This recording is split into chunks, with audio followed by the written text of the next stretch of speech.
Hello friends, आप सब लोगों का अगेन स्वागत है हमारा चैप्टर नंबर 1 और पार्ट सी में। पार्ट ए और बी कंप्लीट कर चुके हैं हम। पार्ट सी आज हम कंप्लीट कर देंगे इस वीडियो में। ठीक है, तो आपको इस वीडियो में अच्छी तरह देखना है। 12 मार्क्स का चैप्टर है, पार्ट सी है ये। ठीक है, पार्ट सी। तो सबसे पहले पार्ट बी में हमारा ये वाला टॉपिक छूट गया था due to some technical error. ये वाला टॉपिक छूट गया था, सिस्टम ऑफ अकाउंटिंग। तो आपको उसमें कोई वरी नहीं होना है, पार्ट सी देख लेना, उसमें मैंने कवर कर रखा है इसको।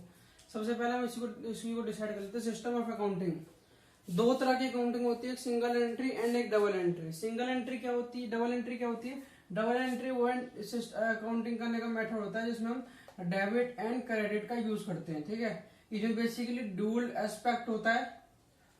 डुअल एस्पेक्ट मतलब एक डेबिट करना होता है तो एक क्रेडिट करना होता है।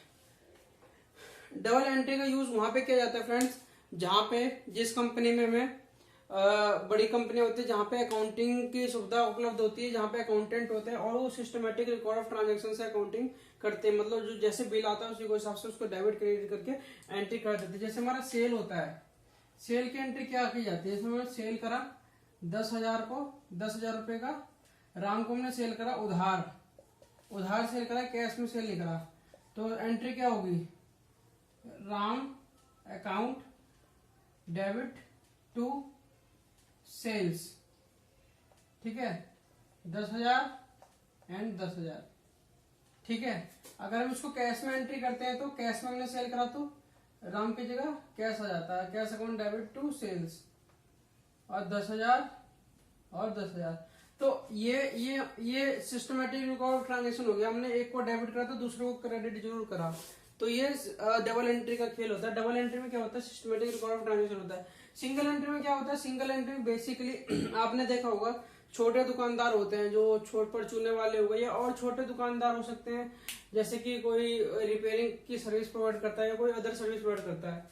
ठीक है, छोटे मोटे दुकानदार वाले वो बेसिकली क्या करते हैं, उनके पास एक कॉपी होती है, कॉपी, उसमें दो साइड होते हैं कॉपी में। इधर की तरफ वो लिखते हैं आमदनी, इधर की तरफ लिखते हैं खर्चा, और इधर इधर इनका ऐसे डिटेल होती है सारी कि हमने इसको सामान बेचा इतने का, सामान बेचा इतने का। और यहाँ पे उनका टोटल होता है कि इसने 10,000 का सामान हमने खरीदा और 14,000 का बेच दिया आज। तो आज हमें फायदा कितना हुआ? 4,000 का फायदा हुआ। ठीक है, तो आज 4,000 का फायदा हुआ। ये हो गया single entry record system. Single entry system basically वो होता है जिनके पास कोई रिसोर्सेज की सुविधा नहीं होती, जिनके पास कोई सिस्टम नहीं होता, पर जब भी वो अपने अकाउंट्स मेंटेन करना चाहते हैं और वो अपने फायदे और नुकसान का पता लगाना चाहते हैं तो वो सिंगल एंट्री का यूज करते हैं। पर इसमें एक खामियां क्या है? इसमें खामियां ये होती है सिंगल एंट्री में, इसमें प्रॉपर फॉर्मल तरीके से, ऑर्गेनाइज तरीके से हमारी बुक्स ऑफ अकाउंट्स नहीं बन पाते। जैसे ये जो आप कहीं और प्रेजेंट करोगे तो वो उसको नहीं मानेंगे। तो इनको क्या कराना पड़ता है? सिंगल एंट्री वाले, जब सिंगल एंट्री का ईयर पूरा हो जाता है, जो नॉर्मल बंदा है जिसको अपनी बुक्स ऑफ अकाउंट बनवानी होती है, जिसको लोन की रिक्वायरमेंट होता है, वो सब ये काम करवाते हैं। जैसे ईयर पूरा हो जाता है तो वो किसी चार्टर्ड अकाउंटेंट के पास जाते हैं या किसी और अदर बंदे के पास जाते हैं जिसको उस चीज की नॉलेज होती है। तो उससे क्या कहते हैं, सर ये हमारी कॉपी है, इससे हमें बैलेंस शीट बनानी है, इससे हमें बैलेंस शीट चाहिए, इससे हमें बैलेंस शीट चाहिए एंड इससे हमें प्रॉफिट एंड लॉस चाहिए। तो वो कहते हैं ठीक है, कोई दिक्कत नहीं, बन जाएगी। तो वो क्या करते हैं, ये सारी एंट्री जो भी होती है इसको डबल एंट्री में कन्वर्ट करते हैं। जैसे कि राम को उसने सेल करा 1,000 रुपए का। ठीक है, श्याम को उसने सेल करा 2,000 का। तो वो एंट्री क्या करता है? Ram account debit to sales. ठीक है, अगर वो कैश में सेल करा तो राम की जगह कैश आ जाता है। ठीक है, तो ये होता है सिंगल एंट्री को डबल एंट्री में कन्वर्ट किया जाता है, फिर उसके बेस पे profit and loss account and balance sheet बनाई जाती है।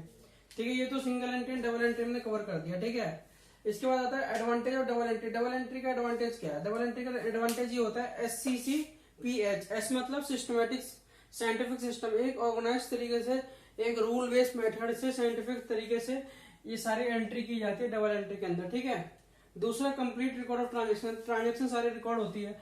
मान लो यहाँ राम की जगह माँ मिट गया तो आपको पता चल पाएगा कि राहुल था या राम था लिखा हुआ वहां पे, नहीं पता चल पाएगा क्योंकि कॉपी वो मिट सकती है। बट जब आप डबल एंट्री करते हो, सिस्टम के अंदर फीड करते हो सारी डिटेल, ठीक है, और वहां पे क्या होता है, आप जब एंट्री करते हो ना तो यहाँ नीचे एक नरेशन भी लिखते हो आप बुक्स में, नीचे एक नरेशन भी लिखते हो आप, being sale made to Ram 10,000। तो यहाँ पे एंट्री भी नरेशन भी लिखी जाती है, वो एंट्री डबल एंट्री में आप एंट्री करते हो तो वहाँ नरेशन लिखी जाती है, पर सिंगल एंट्री में ऐसा कुछ नहीं किया जाता। वो तो यहाँ पे क्या होता है, कंप्लीट रिकॉर्ड ऑफ ट्रांजेक्शन होता है, इस चीज का आपको एक फायदा मिलता है। ठीक है, यहाँ पे क्या है, राम का माँ मिट गया तो आपको पता नहीं चल पाएगा कि वहाँ पे क्या लिखा हुआ था। ठीक है, उसके बाद आता है चेक अर्थमेटिकल एक्यूरेसी। यहाँ पे क्या हुआ, यहाँ पे सिस्टम में एंट्री डल रही है डायरेक्ट। ठीक है, यहाँ पे आप कॉपी के अंदर डायरेक्ट डाल रहे हो तो वहाँ ह्यूमन एरर होने का चांस होता है यहाँ पे। बट यहाँ पे क्या होता है, यहाँ पे अगर आपने 10,000 डेबिट करा, 10,000 आपको क्रेडिट करना ही पड़ेगा। आप कुछ कोई ज्यादा अमाउंट नहीं कर सकते, कम अमाउंट नहीं कर सकते, जितना डेबिट होता है उतना ही क्रेडिट करना होता है। अकाउंटिंग का सिंपल सा रूल ये होता है। ठीक है, तो यहाँ पे गलती होने के चांस खत्म हो जाते हैं। उसके बाद determination of profit and loss account. यहाँ पे क्या होता है, जब आप एंट्री करते हो ना, हाथों हाथ प्रॉफिट एंड लॉस भी बनता जाता है और आपकी बैलेंस शीट भी बनती जाती है।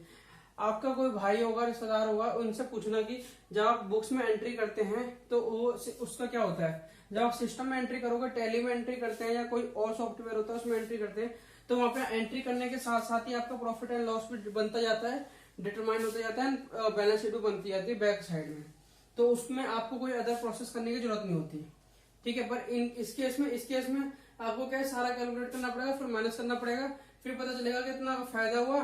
पर इस फायदा हुआ है, एक दिन का फायदा हुआ है, ऐसे ही आपको पूरे महीने का करना पड़ेगा जो आपको पूरे मंथ का पता चलता है। पर यहाँ पे क्या होता है, जैसे आप एंट्री करते जाते हो आपको ऑटोमेटिक पता चल जाता है कि कितना फायदा हुआ, कितना नुकसान हुआ इस महीने के अंदर। और पूरे जितना जब तक भी आपने रिकॉर्ड्स मेंटेन करा है उसमें से किसी भी दिन का आप उठा के देख सकते हो, किसी भी महीने का उठा सकते देख सकते हो कि कितना फायदा हुआ, कितना नुकसान हुआ। Helps in decision making. जब आप डबल एंट्री में अपनी बुक्स बनाते हो तो उससे क्या होता है, डिसीजन मेकिंग में आपको फायदा मिलता है। मतलब जब आप देखते हो कि हाँ भाई इस साल में लॉस हुआ, इस साल में घाटा हुआ, तो इस महीने में ज्यादा सेल नहीं कर पाए, इस महीने ज्यादा परचेज नहीं कर पाए, तो उसके हिसाब से आपको डिसीजन लेना पड़ता है कि हाँ हम सामान किससे खरीदे जिससे हमें और सस्ता मिले, या किसको हम सामान बेचें जिससे हमें ज्यादा मुनाफे का फायदा हो। तो ये मैंने डिस्कस कर लिया आपके पास system of accounting, double entry, system entry, single entry. आप इसको नोट कर लो एक बार, फटाफट नोट करके मुझे बता दो आप।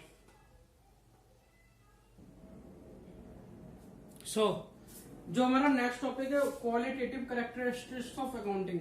अकाउंटिंग में ऐसे कौन कौन से कैरेक्टरिस्टिक्स, ऐसे कौन कौन से फायदे हैं जिसको यूज करके हम अकाउंटिंग और रिलायबल और अच्छी तरह उसको अंडरस्टैंडेबल बना सकते हैं। तो सबसे पहले जो क्वालिटेटिव कैरेक्टरिस्टिक है उसको इनहेंस करता है, जिससे कि अंडरस्टैंडेबिलिटी बढ़े, समझने की ताकत बढ़े। अगर हम इसमें ये फॉर्मूला अप्लाई कर दें या ये रूल्स अप्लाई कर दें और इसकी यूजफुलनेस ज्यादा हो जाए, मतलब उसको यूज करने का तरीका, अकाउंटिंग को जो उसमें रिपोर्ट जनरेट होगी वो और अच्छी तरह यूज हो सके। सबसे पहले रिलायबिलिटी मतलब ऐसा काम जो कोई और अकाउंटिंग में ना कर पाए, मतलब कोई उसमें गलत खर्च ना पुट ऑन कर पाए, या किसी बेस से फ्री फ्रॉम एनी बेस होना चाहिए, मतलब किसी के ऊपर वो निर्भर नहीं होना चाहिए। जैसे कि कंपनी का मालिक ना कहे कि आप फायदा कंपनी के प्रॉफिट को बढ़ा दो, प्रॉफिट एंड लॉस को बढ़ा दो या कम कर दो, फ्री फ्रॉम बेस होना चाहिए। ठीक है, फ्री फ्रॉम बेस होगा जब भी वो रिलायबल होगा, ज्यादा अच्छा होगा। ठीक है, रिलेवेंस मतलब जो हम रिपोर्ट जनरेट कर रहे हैं उसकी रिलेवेंस होनी चाहिए। Report generate in the sense जो हम एंट्री कर रहे हैं रिलेवेंस होना चाहिए। ये नहीं कि हम ऐसी एंट्री कर रहे हैं जिसका फायदा ना हो, जिसका कोई रिलेवेंस ना हो। तो रिलेवेंस मतलब रिलेवेंस इन द सेंस कि जो हम एंट्री कर रहे हैं, ठीक है, एंट्री कर रहे हैं वो रिलेवेंट एंट्री हो, उसी जगह पे होनी चाहिए जिस जगह पे वो होनी चाहिए थी।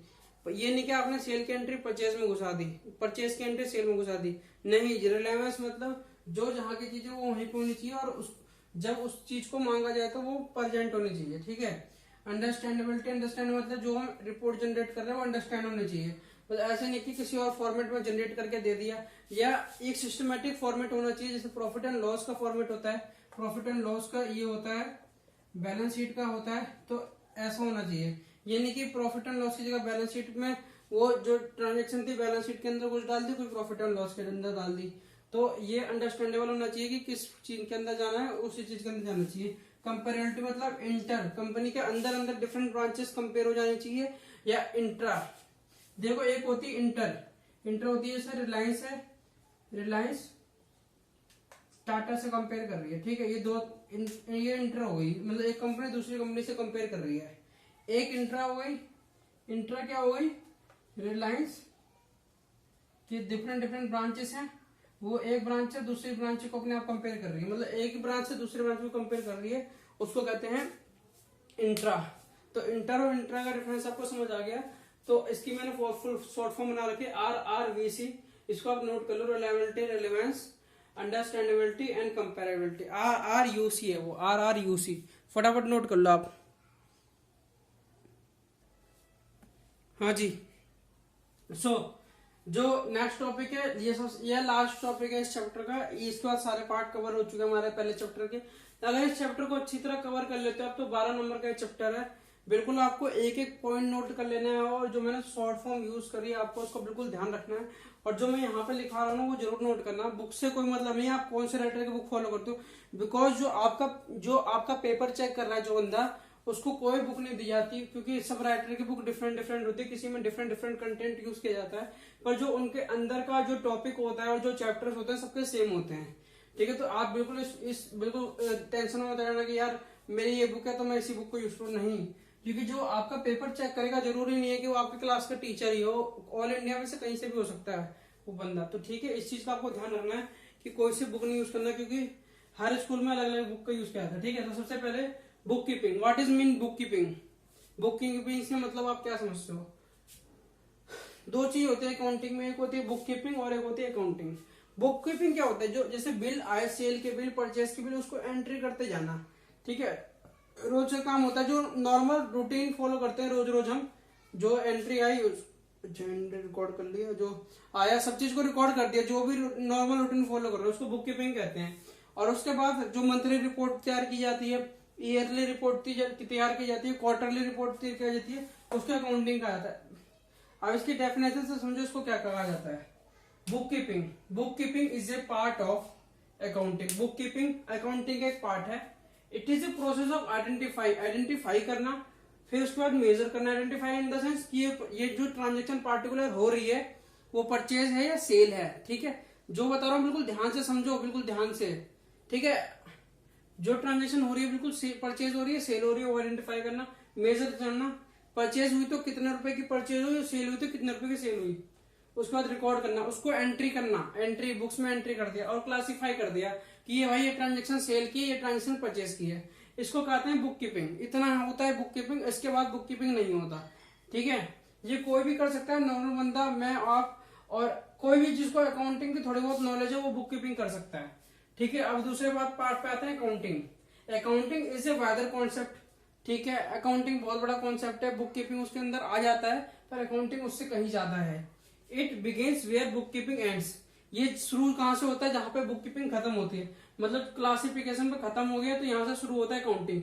It's include summarising. समराइजिंग मतलब जितने भी क्लासिफाई करें, जितने भी सेल्स की ट्रांजेक्शन हुई, जितनी भी परचेज की ट्रांजेक्शन हुई है, उसको समराइज कर दिया कि पूरे महीने की कितनी हुई, पूरे साल की कितनी हुई, पूरे क्वार्टर की कितनी हुई, जिस हिसाब से जब रिपोर्ट जनरेट करनी है, जिस हिसाब से, उस हिसाब से समराइज कर दिया।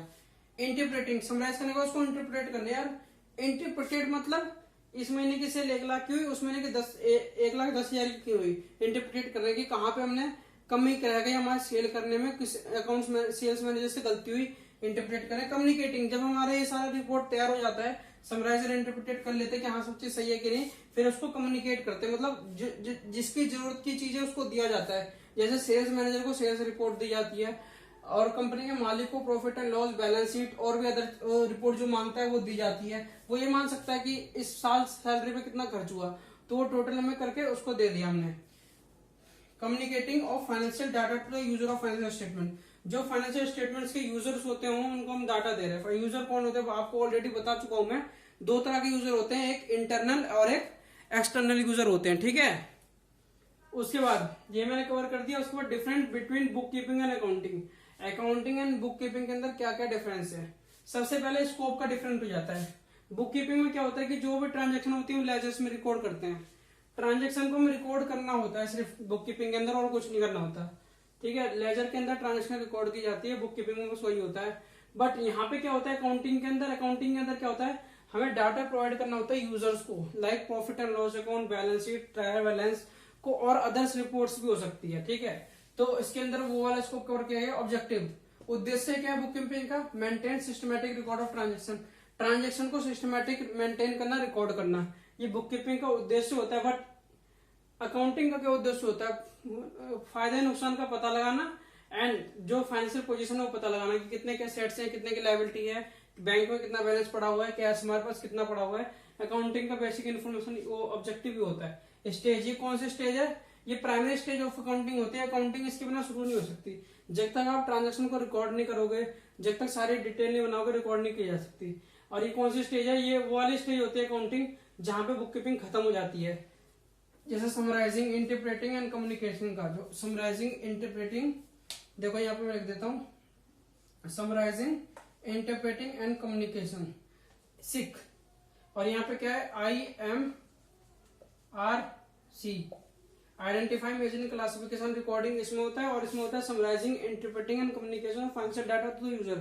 ठीक है, जहां पे खत्म होता है वहां से शुरू होता है। नेचर ऑफ जॉब, ये रूटीन है और रिपीटेटिव है, मतलब रोज रोज होता है, बार बार होता है, वही काम रोज रोज करना है। ये कि एनालिसिस का जॉब है। ये मतलब मंथ में एक बार होता है, साल में 1 2 बार 3 4 बार होता है, क्वार्टरली होता है। तो एनालिसिस, वहाँ एनालिसिस करना होता है कि अच्छा इस महीने की सेल इतनी, इस महीने की सेल इतनी, इस हिसाब से एनालिसिस करना होता है हमें। लेवल ऑफ स्किल, यहाँ पे ज्यादा तगड़ी लेवल नहीं चाहिए होती, कोई भी कर सकता है बंदा, जो नॉर्मल जिसको हल्की फुल्की नॉलेज होती है अकाउंट्स की। बट यहाँ पे आपके ऐसे लोग चाहिए होते हैं स्पेशल स्किल्स वाले, जिन जैसे चार्टर्ड अकाउंटेंट हो गए, आप लोग हो गए। तो वहां पे क्या होता है? स्पेशल स्किल चाहिए होती है हमें। Profit and loss, balance sheet और ट्रायल बैलेंस ये सब प्रिपेयर करने के लिए स्पेशल स्किल्स चाहिए होती है। तो ठीक है फ्रेंड्स, तो मैंने आपको पूरा चैप्टर कवर करा दिया। चैप्टर नंबर 1 हमारा कवर हो चुका है। आपको बिल्कुल अच्छी तरह नोट्स बना लेते हैं, ठीक है।